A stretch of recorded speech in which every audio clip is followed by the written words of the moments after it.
Sakay po kami ng boat. Ha? Ano po? Sasakay kami ng boat sa dagat. Boat? Sumakay kayo ng boat sa Saan? dagat. Saan kayo galing? Saan kayo sumakay?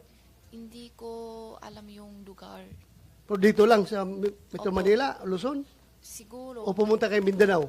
O doon kayo sumakay? Saan po yung Mindanao? Hindi ko alam. Hindi, galing ka dito Manila. Paano kayo sumakay ng boat? Sumakay muna kayo ng eroplano o bus bago kayo sumakay ng boat? O Wala po. tell us the details. Dito Anyway, lang. establish naman talaga na hindi kayo dumaan sa immigration. Wala kayong immigration records. Pakishare na lang sa amin paano kayo lumabas para makorek namin yung Opo. mga sistema na yan. Dito lang po kasi galing kami sa bahay. Tapos Bahay. may sunto sa amin na isang sasakyan. Saan kayo Diretso dinala? Anong klaseng sasakyan? Van. Van. And then, saan nga kayo dinala? Hindi ko alam kung sa yung lugar. Siguro biyahe kami ng ilan oras. Hindi ko Mga ilang masabi. oras? Hindi ko matantaas yung matagal din. Araw kayong umalis, then gabi kayo dumating doon? Or araw Ah, kayong umalis, araw din dumating? Halos tapos ng dinner. Pero umalis kayo ng Manila, araw pa? Gabi. Gabi rin. So, umalis kayo ng gabi, and then dumating kayo doon. Hating gabi. So, isang buong araw kayo bumiyahe? Hindi po. Hindi siya isang buo araw. Kung siguro outer dinner, 7:08. Tapos ang lating namin hating gabi na po. So mga 5 hours by van. Tapos anong, Hindi ko sure kung tama pa kasi hindi ko maano sa oras po. Madam Chair. tapos just one more follow-up and then before SP Pro Tem.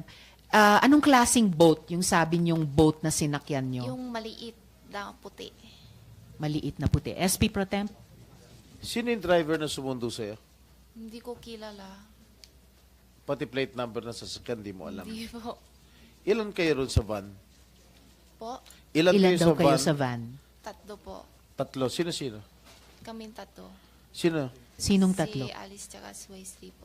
That, sabay pala kayo ni Alice, lumayas. Sabay kayo ni Alice, lumayas dito sa Pilipinas. Opo. Oh. At O, yun na. yung pagbiyahe niyo ni na Alice para umalis sa Pilipinas na bumiyahe kayo mga 5 oras, dumating ba kayo sa Pangasinan? Hindi po. Alam ko Pangasinan hindi. Hindi Pangasinan ang inabot nyo. Kasi ano siya eh, Manila, tapos lampas pa eh. Hindi ko alam yung lugar. Lagpas kasi hindi pa ako ng kabisado. Pangasinan. Maybe Bataan? Hindi po. Papunta Manila po. Madam Sir, ilang oras kayo sa barko? Yung biyahe niyong barko? Diretso kayo Malaysia? From Hindi Pilipinas? po. Saan? May palit. Ha? May palit yung mas malaki pa.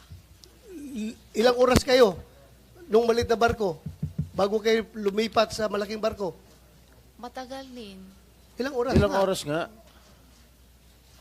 Siguro hating gabi kaming sakay tapos halos umaga na. Umaga na. Tapos yung malaking barko, Pero hindi pa masyalo kita yung ano. yung malaking barko ano siya? Pasaheroan, cargo ship, o fishing ship, or Yate. i-describe mo, Hindi ko alam yate. kung ano Yung luxurious yacht. Ano siya? Yung malaking barko. Parang fishing ship ata, hindi ko alam kasi hindi So, ako malo. fishing ship, dahil may nakita kayong mga lambat at mga isda, Yung lake na panghuli na fish. may net na panghuli ng fish. Tapos yun na, dumating na kayo ng Malaysia through that boat na Opo. malaki. Malaysia kayo dumating o sasakay pa Indonesia? ulit. May sasakay pa ulit. Ha? May palit pa isang ulit. Palit pa uli ng isang barko.